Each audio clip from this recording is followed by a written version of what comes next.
தற்போது அரசியல் சூழ்நிலை இப்போ இருக்கக்கூடிய சூழ்நிலையே நீடித்தால் மீண்டும் திமுக தான் ஆட்சிக்கு வரும். இப்போ நடிகர் விஜய் இன்னைக்கு நடத்திய அந்த பரந்தூரில் அந்த இதெல்லாம் கேட்டிருப்பீங்க, அதை பற்றி உங்களுடைய கேட்கல சார். நான் இதில் பிஸியாக இருந்தேன். பட் நடிகர் விஜய் இன்னும் முழுசாக அரசியலுக்குள்ளே வரல. அவர் திருப்பியும் சின்ன சினிமா ஷூட்டிங் மாதிரி அங்கங்கே குரூப்பாக பேசுகிறார். 234 தொகுதியிலையும் அவர் நிற்கப் போகிறார் என்றால் புஷி ஆனந்தை மட்டும் வைத்துக்கொண்டு ஒன்றும் பண்ண முடியாது. அது அவருக்கே தெரியும். அவர் என்ன பண்ண போகிறார்? இன்னும் 1 வருஷம் இருக்குது, 1 வருஷத்துக்கு மேலே இருக்குது, 1.5 வருஷம் இருக்குது.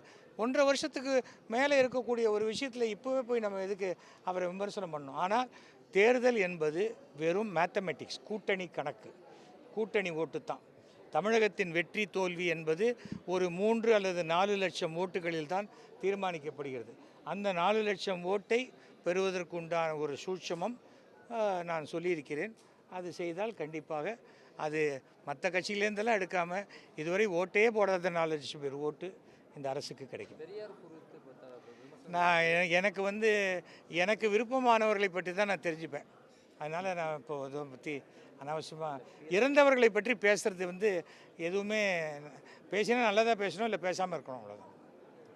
யாரையுமே சொல்கிறேன்.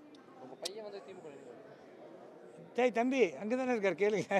அப்படியே மைக்கு திருப்பினா கேமரா திருப்பினா அவன் சொல்ல போகிறான். செய்வான், கண்டிப்பாக செய்வான்.